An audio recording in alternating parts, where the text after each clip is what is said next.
तो मेरे प्यारे बच्चों, तो आज हम करने वाले equation of plane passing through three non collinear points, और ये लेक्चर आपका बहुत ही जबरदस्त जाने वाला है। तो मैंने आपके सामने प्लेन छाप रखा है एक्स एक्सिस, वाई एक्सिस और जेड एक्सिस पे, और इस पे मैं 3 पॉइंट और छाप लेता हूं जो नॉन कॉलिनियर, आर, एस और टी। मैंने यहां पे 3 पॉइंट और छाप लिए जो नॉन कॉलिनियर है, क्योंकि हमें इस प्लेन की इक्वेशन निकालनी है और ये प्लेन 3 पॉइंट से पास कर रहा है। और प्यारे बच्चों, पॉइंट्स कैसे होने चाहिए? नॉन कॉलिनियर, इसलिए मैंने 3 पॉइंट भी इस पे मैंने छापे। यस, अब देखो, मैं आर और एस और टी पॉइंट्स के कोऑर्डिनेट्स और लेट कर लेता हूं। आर पॉइंट के कोऑर्डिनेट्स लेट कर रहा हूं मैं x1 y1 z1।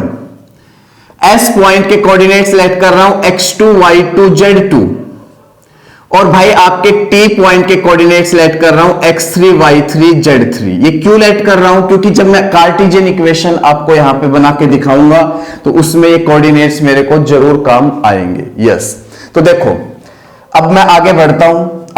आप एक एक चीज को प्यारे बच्चों ध्यान से समझते चलेंगे। एक एक चीज को मैं क्या क्या यहां पे बताता आपको जाऊंगा। देखिए, जब भी मैं प्लेन की इक्वेशन फाइंड करके आया हूं, 2 पहले इक्वेशन प्लेन की मैं फाइंड करके आ चुका, 2 इक्वेशन पहले फाइंड करके आ चुका, तो मैंने हमेशा क्या किया है? प्लेन के परपेंडिकुलर एक वेक्टर लिया है।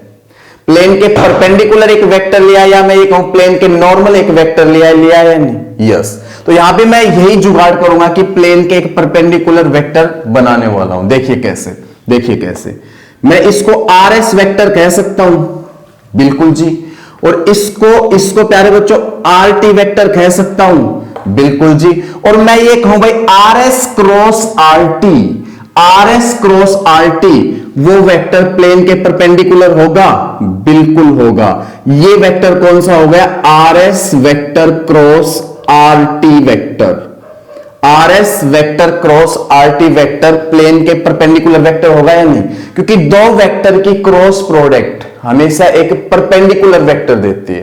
तो ये दोनों वेक्टर प्लेन के ऊपर है, आर एस आर टी, और मैं आर एस और आर टी की क्रॉस करूंगा तो मेरे प्यारे बच्चों प्लेन के परपेंडिकुलर वेक्टर निकल के जाएगा या नहीं? Yes, are S cross R T आपका प्लेन के परपेंडिकुलर वेक्टर मैंने यहां पे बना दिया है। तो मैंने कहा था परपेंडिकुलर वेक्टर का जुगाड़ करूंगा, कर दिया। अब आगे बढ़ता हूं। जब भी मैं प्लेन की इक्वेशन बनाता हूं तो आपको पता हो कि मैं एक पी पॉइंट भी लेता हूं, एनी पॉइंट, जिसके कोऑर्डिनेट्स यहां लिख लेता हूं x y z। ये मैंने हमेशा माना है, लाइन में भी माना है, प्लेन की इक्वेशन बनाई तब भी मैंने माना है, पी पॉइंट मैंने हमेशा माना है। और इस पी पॉइंट का पोजीशन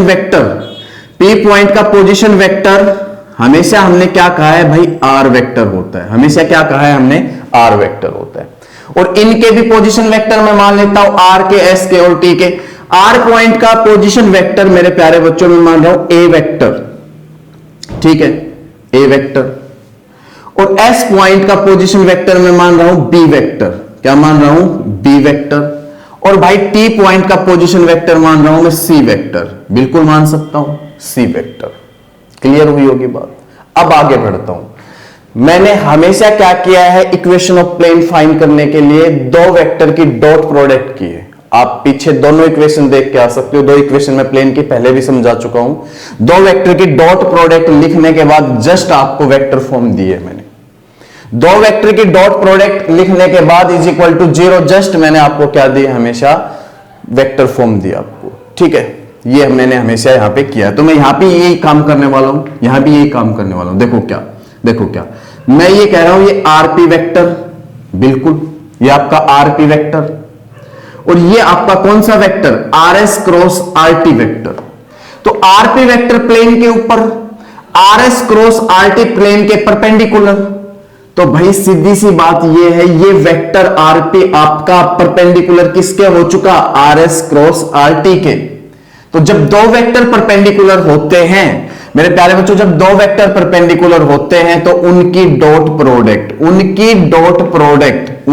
डॉट प्रोडक्ट हम हमेशा क्या लेते हैं? 0। हमेशा क्या लेते हैं? 0। और इसको थोड़ा सा सॉल्व करूंगा मैं, इक्वेशन ऑफ प्लेन आ जाएगी आपके पास वेक्टर फॉर्म में, जो प्लेन कितने पॉइंट से पास कर रहा है? 3 पॉइंट से, आर एस और टी से, और तीनों पॉइंट्स कैसे? Non collinear. देखो, आरपी वेक्टर को मैं क्या लिख सकता हूं? Position vector of P minus में position vector of R. Position vector of P क्या है यार? R vector. लिख लिया।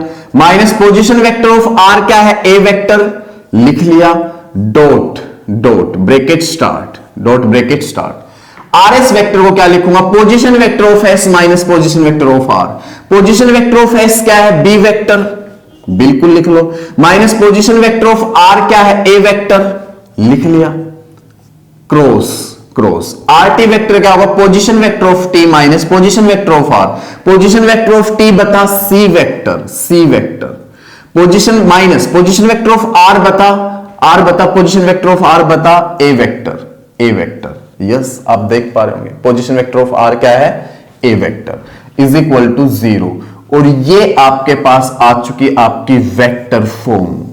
यस प्यारे बच्चों, ये क्या आ चुकी आपके पास आपकी वेक्टर फॉर्म। बिल्कुल आसान है यार, बिल्कुल आसान। फाइनल अपने को तो ये वेक्टर फॉर्म याद रखनी है। डेरिवेशन समझना बहुत जरूरी है, क्योंकि ये इक्वेशन आई कैसे ये जानना बहुत जरूरी है। अगर आप ये जान लेते हो तो क्वेश्चन बहुत आसानी से आपसे सॉल्व हो जाते हैं, सीधी सी बात ये। तो ये आपके पास वेक्टर फॉर्म किसकी, एक प्लेन की इक्वेशन की। जब वो प्लेन कितने पॉइंट से पास कर रहा हो, 3 पॉइंट्स, और तीनों पॉइंट्स कैसे हो, नॉन कॉलिनियर, नॉन कॉलिनियर। अच्छा, मैं कॉलिनियर क्यों नहीं कह रहा प्यारे बच्चों, कॉलिनियर इसलिए नहीं कह रहा, ध्यान से सुन लेना। कॉलिनियर पॉइंट्स बनाएंगे एक लाइन, और लाइन से इनफाइनाइट नंबर ऑफ प्लेन पास हो सकते हैं। ये भी प्लेन पास हो सकता है, ये भी प्लेन पास हो सकता है, ये भी प्लेन पास हो सकता है, इनफाइनाइट नंबर ऑफ प्लेन पास हो सकते हैं। तो यहां पे मैं कॉलिनियर की बात नहीं कर रहा, सिर्फ और सिर्फ नॉन कॉलिनियर की बात कर रहा हूं। वेक्टर फॉर्म है, दिमाग में सेट कर लो, क्वेश्चन आ सकता है, बिल्कुल बना दोगे अच्छे से। यस, इसकी कार्टेशियन फॉर्म और करते, कार्टेशियन फॉर्म। कार्टेशियन फॉर्म करने के लिए मैंने हमेशा आपको एक ही बात बताई है कि आप वेक्टर फॉर्म से कार्टेशियन फॉर्म बहुत आसानी से बना सकते हो, हमेशा बताया मैंने। तो यहां पे मैं किन किन वेक्टर्स का जुगाड़ कर लेता हूं, R vector minus A vector का, B vector minus A vector का cross C vector minus A vector का, बात बन जाएगी। यस, तो मैं R vector minus A vector आपको बताता हूं क्या होगा। देखो, R vector minus A vector मतलब आर वेक्टर तो क्या होगा, X I cap plus Y J cap plus Z K cap, क्योंकि पी पॉइंट का पोजीशन वेक्टर आर वेक्टर है, तो x I cap plus Y J cap plus Z K cap होगा या नहीं। यस, और भाई आपका ए वेक्टर क्या होगा, आर पॉइंट का पोजीशन वेक्टर है x one I cap plus Y one J cap plus Z one K cap. तो माइनस कर रहे हो तो वेक्टर क्या बनेगा, ये टोटल आपका X minus X one I cap plus Y minus Y one J cap plus Z minus Z one K cap. बिल्कुल आसान है, बहुत ही आसान है, देख लो आप। अच्छा भाई, मैं B vector minus A vector निकालता हूं, बिल्कुल आसानी से निकालेंगे हम। बी वेक्टर किस पॉइंट का पोजीशन वेक्टर, एस पॉइंट का पोजीशन वेक्टर। तो आपका बी वेक्टर क्या आएगा, X two I cap plus Y two J cap plus Z two K cap. और भाई ए वेक्टर किस पॉइंट का पोजीशन वेक्टर, आर पॉइंट का पोजीशन वेक्टर। तो ए वेक्टर क्या होगा, X one I cap plus Y one J cap plus Z one K cap. पर हमें तो B vector minus A vector चाहिए, तो बी में से ए घटाओगे तो क्या बनेगा, X two minus X one I cap plus Y two minus Y one J cap plus Z two minus Z one K cap, Z two minus Z one K cap. अच्छा भाई, एक चीज और रहती है, C vector minus A vector, C vector minus A vector. C vector किस point का position vector, T point का। ए वेक्टर किस पॉइंट का पोजीशन वेक्टर, आर पॉइंट का, आर का और टी का। तो आपको सी वेक्टर माइनस ए वेक्टर चाहिए, तो मतलब x3 minus x1, x3 minus x1, ये छोटी छोटी चीजें बहुत आप आसानी से निकाल सकते हो। x3 minus x1 plus y3 minus y1 J cap plus Z3 minus Z1 K cap. सभी वेक्टर्स का मैं जुगाड़ कर चुका हूं। और अब एक चीज आप ध्यान से सुन लेना, यहां पे क्या ध्यान से सुन लेना एक चीज बेटा, ये 0 इज इक्वल टू, ये तो ध्यान रखना ही रखना, आपको मैंने बता दिया था आपको। एक चीज ध्यान से सुन लेना, ये एक वेक्टर डॉट, ये एक वेक्टर क्रॉस, ये एक vector, vector dot bracket start vector cross vector एक स्केलर ट्रिपल प्रोडक्ट है। प्यारे बच्चों, एक स्केलर ट्रिपल प्रोडक्ट है, और स्केलर ट्रिपल प्रोडक्ट को हम डिटरमिनेंट मेथड से लिख सकते हैं। देखिए कैसे, मैं लिखता हूं डायरेक्ट, देखिए इसके स्केलर कंपोनेंट पहली रो में, इसके स्केलर कंपोनेंट दूसरी रो में, इसके स्केलर कंपोनेंट तीसरी रो में। तो मैं यही काम करूंगा, इसके स्केलर कंपोनेंट क्या क्या है, देखो x minus x1, y minus y1, z minus z1 पहली रो में छाप चुका हूं। b vector minus a vector के दूसरा वेक्टर जो है ये पहला वेक्टर डॉट दूसरा वेक्टर क्रॉस तीसरा वेक्टर, स्केलर ट्रिपल प्रोडक्ट, दूसरे वेक्टर के स्केलर कंपोनेंट दूसरी रो में, तो ये आपका दूसरा वेक्टर रहा, देख लो इसके स्केलर कंपोनेंट दूसरी रो में x2 minus x1, y2 minus y1, z2 minus z1, और भाई इसके स्केलर कंपोनेंट तीसरी रो में, तो इसके क्या है देख लो ये रहे x3 minus x1, y3 minus y1, z3 minus z1, और इज इक्वल टू 0 भी है, ये भी तो लिखना है। ये आपके पास है आपकी कार्टेशियन फॉर्म। कार्टेशियन फॉर्म है प्यारे बच्चों, बहुत ही आसान है, आप देख सकते हो, याद करना इसको बहुत ही आसान है। देखो पॉइंट्स जब आपके पास गिवन होंगे RST और आपको कहा जाएगा भाई आप इक्वेशन ऑफ प्लेन निकालो, आप क्या निकालो, इक्वेशन ऑफ प्लेन, तो सिंपल सा फंडा देखो, ऊपर तो x minus x1, y minus y1, z minus z1, x2 minus x1, देखो x2 minus x1, y2 minus y1, z2 minus z1, x3 minus x1, y3 minus y1, z3 minus z1।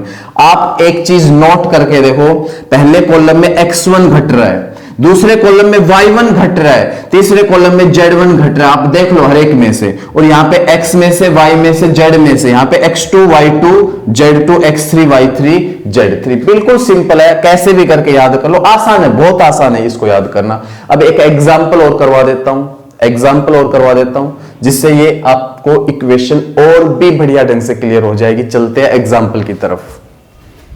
जो example number 18 हमने ले लिया NCERT का, बिल्कुल ध्यान से समझेंगे। क्या कह रहा है कि find the vector equation of the plane passing through the points R, S and T।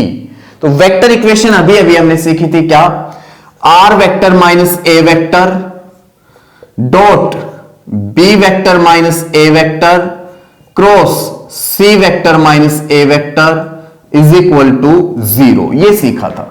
और यहां पे अगर मैं A vector, B vector, C vector का जुगाड़ कर लेता हूं और यहां पे वो अप्लाई कर देता हूं, तो वेक्टर इक्वेशन आपके सामने होगी। तो R पॉइंट का पोजीशन वेक्टर मैंने A वेक्टर ले रखा था, तो A वेक्टर क्या मिलेगा यहां से, 2i कैप प्लस में 5j कैप माइनस में 3k कैप। और भाई S पॉइंट का पोजीशन वेक्टर मैंने अभी अभी क्या मान रखा था, B वेक्टर, जो क्या होगा minus 2i cap minus 3j cap plus में 5k कैप। और भाई T पॉइंट का पोजीशन वेक्टर मैंने मान रखा था C वेक्टर, जो क्या होगा यहां से 5i कैप प्लस में 3j कैप माइनस में 3k कैप। सारे यहां पे लेके आ रहा हूं मैं बारी बारी से, और इक्वेशन हम वेक्टर फॉर्म में निकालने वाले। देखो R vector minus A vector, R vector minus A vector, direct A vector उठा के यहां पे रख दो, 2i कैप प्लस में 5j कैप माइनस में 3k कैप। आगे बढ़ता हूं, आगे बढ़ता हूं, अब देखिए डॉट ब्रैकेट स्टार्ट बड़े वाला, B vector minus A vector में डायरेक्ट लिखूंगा, कैसे, बी वेक्टर में से ए वेक्टर घटा के, यहां पे B vector minus A vector direct लिखूंगा, बी वेक्टर में से ए वेक्टर घटा के, minus 2i cap minus 2i cap minus 4i cap, minus 3j cap minus 5j cap minus का 8j कैप, और भाई 5k cap plus 3k cap plus का 8k cap. मैंने B vector minus A vector लिख लिया, cross C vector minus A vector भी मैं direct लिख सकता हूं, सी वेक्टर में से ए वेक्टर घटा के, 5 में से 2 गए तो 3i कैप, 3 में से 5 गए तो, 3 में से 5 गए तो minus 2j cap, minus 2j cap, और माइनस 3k कैप, और ये आपका फिर से माइनस 3k कैप, और इसमें से घटा रहे हो तो प्लस 3k कैप हो जाएगा, जो क्या बनेगा 0k कैप।